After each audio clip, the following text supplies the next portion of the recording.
Patrice Van Hersel, journaliste et auteur, vous partage son expérience tirée de ses nombreuses enquêtes sur la conscience des animaux.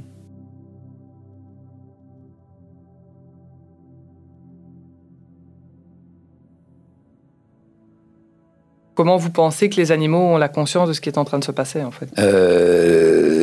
À partir du moment où ils ont une conscience, ça serait énorme qu'ils ne ressentent rien. Parce que, effectivement, s'ils étaient, comme pensait Descartes, des machines, en fait, qui donnent l'impression d'être intelligents, émus, drôles, et qu'en réalité, pas du tout, à ce moment-là, oui, on pourrait comprendre que face, quand même, aux échéances énormes qui arrivent, enfin, qui ont commencé, la chute de la biodiversité, la chute... pour prendre des animaux que nous penserions a priori pas du tout conscients que sont les insectes, la disparition des insectes,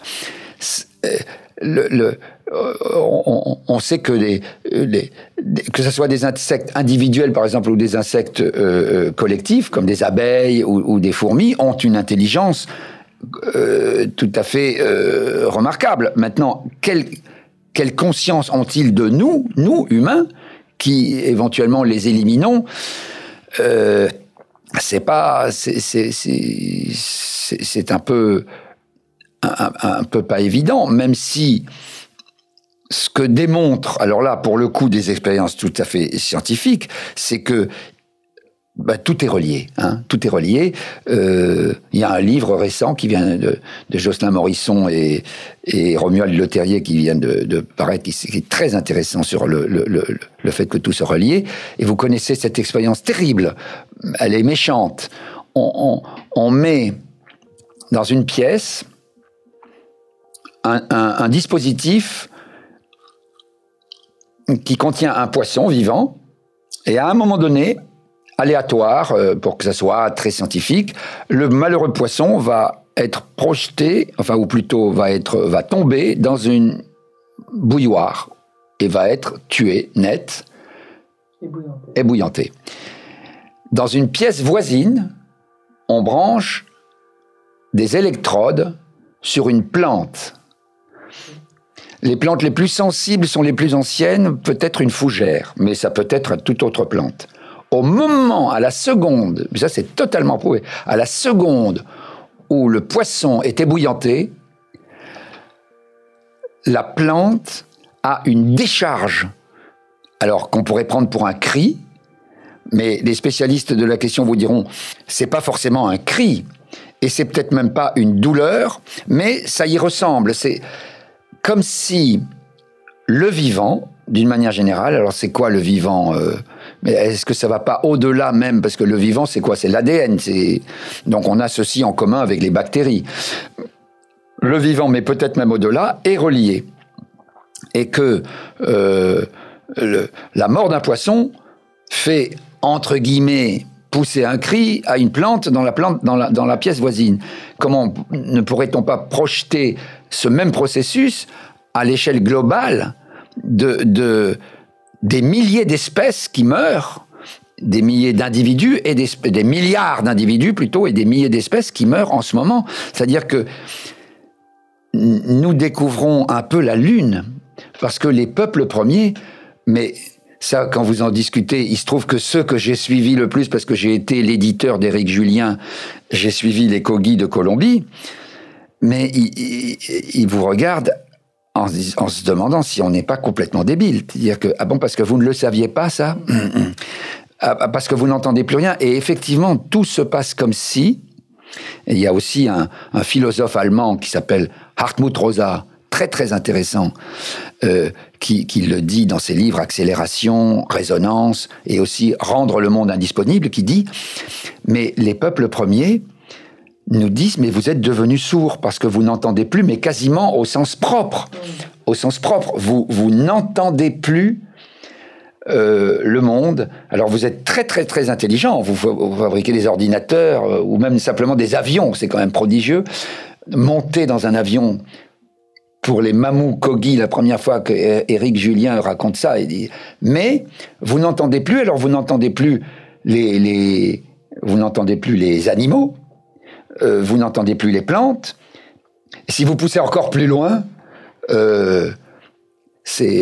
c'est un écrivain sud-africain qui s'appelle Laurens van der Post, qui dit que les Bushmen du désert de Kalahari ne le croyaient pas, parce qu'il a passé quelque temps avec eux, ne le croyaient pas quand il leur disait qu'ils n'entendaient pas les étoiles.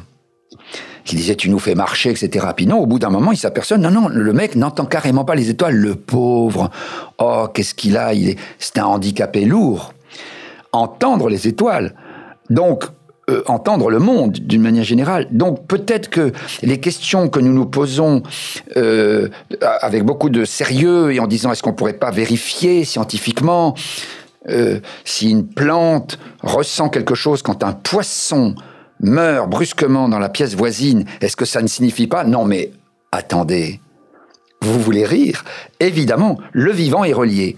Et si quelque part pour moi les dauphins c'est un peu la carte de la dernière chance. C'est-à-dire que nous n'entendons plus rien. Mais les dauphins sont là, ils acceptent de se faire massacrer dans différents endroits et pourtant de rester amis. Vous allez aux îles Féroé, où ces braves pêcheurs traditionnels massacrent chaque année des milliers de globicéphales et on ne voit jamais de globicéphales, pourtant ils pourraient défoncer la gueule de ces gens. Mais pourquoi ne le font-ils pas? Ils sont complètement idiots alors. Alors il faut savoir, ils sont intelligents ou ils sont complètement idiots, mais plus idiots que le plus simple des poissons. Donc c'est pas possible. Il y a un truc, il y a quelque chose qui fait que... alors heureusement, beaucoup de gens, et je pense dans votre journal Inexploré, ça doit paraître un peu comme enfoncer des portes ouvertes. Il y a beaucoup de gens à notre époque, enfin, une minorité, mais peut-être grandissante, qui dit, ben oui, complètement. Revenons aux fondamentaux qui nous relient au reste du vivant, et notamment aux animaux. Parce qu'alors là, et tous ceux qui ont un chien ou un chat le savent très bien, et quand dans mon livre finalement j'ai été obligé, dans le dernier sur le soleil, j'étais obligé de faire une place à mon amie Isabelle Sorante, Isabelle a réussi à faire un stage dans un élevage industriel de porcs, et vous savez comment on se comporte avec les animaux dans les élevages industriels. Or, nous sommes tous coupables au moins de nous taire. Éventuellement, vous ne mangez pas de viande ou vous ne mangez que de la viande bio, après avoir bien pris soin de demander au boucher s'il connaissait personnellement cet animal et si cet animal a été tué de manière, disons, acceptable. Mais en fait, non, nous sommes emportés par un truc, par un processus qui nous dépasse. Et j'entendais, je ne sais plus qui, dire à la télé l'autre jour, attendez, mais la façon dont on se comporte avec les cochons, les poulets, enfin tous les animaux qui sont maintenant élevés en batterie industrielle, imaginez qu'on prenne votre petit chien ou votre petit chat et qu'on lui fasse vivre ça. C'est juste, la plupart des gens se révolteraient. Eh ben non, on attend cette révolte. Il faudrait l'appeler de nos voeux. Merci beaucoup pour ce tour d'horizon que vous avez fait entre la conscience et les animaux. J'ai trouvé ça très, très riche. Patrice, est-ce que, pour terminer ce podcast, vous auriez un message, une idée que vous aimeriez encore faire passer à nos auditeurs? Après ce que je viens de vous dire, nous sommes nous-mêmes des animaux. Alors des animaux particuliers, hein, très très particuliers. Il y a une histoire et un texte que la vie m'a obligé, parce que j'avais pas le temps. Comme les journalistes, on n'a pas le temps. Alors quelquefois, on vous invite à aller faire des rencontres prodigieuses, mais non, désolé, pas le temps. Heureusement, j'ai eu le temps de rencontrer Gita Malache, finalement. C'est celle qui a rapporté les dialogues avec l'ange de Hongrie. Cette expérience inouïe, la plupart sont morts dans les camps, mais très paradoxalement, après avoir dégagé un récit qu'on appelle aujourd'hui dialogue avec l'ange, qui est débordant de joie et d'invitation à l'incarnation. Et dans cet enseignement qui s'appelle les dialogues avec l'ange, il est dit ceci: L'animal est amoureux de l'ange et l'ange est amoureux de l'animal. C'est tout le contraire du dicton français très idiot qui fait l'ange fait la bête. Non, pas du tout. L'ange est amoureux de l'animal et l'animal est amoureux de l'ange. Et quand ils se rencontrent, c'est un humain. Quand ils se rencontrent, c'est un humain. Et donc, grande est notre responsabilité si nous sommes des anges amoureux. Si chacun de nous est un ange amoureux d'un animal et un animal amoureux d'un ange, il y a matière à réflexion et à méditation. J'y crois. Merci Patrice pour ce riche retour d'expérience. Fermeriez-vous un bon livre sans l'avoir terminé? Savez-vous que vous n'avez écouté qu'un tiers du podcast?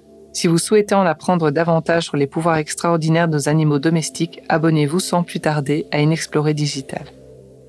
Vous pourrez ainsi découvrir l'intégralité de ce podcast ainsi que des milliers d'autres ressources, articles, dossiers, magazines et podcasts sur notre site ou notre application. On vous attend sur inexploré.com. Merci encore de nous écouter. Nous espérons que cette série vous a plu et vous inspirera. Des mystères du monde à l'extraordinaire dans nos vies, Inexploré propose des enquêtes, des expertises et des articles pratiques pour permettre à chacun d'ouvrir son esprit afin de se mettre en route sur les chemins de la sagesse et du bonheur. En tant qu'abonné, vous contribuez ainsi à une aventure unique pour faire évoluer les pensées et la société. Alors surtout, n'hésitez pas à partager autour de vous nos contenus. Merci à vous et à bientôt sur Inexploré Digital.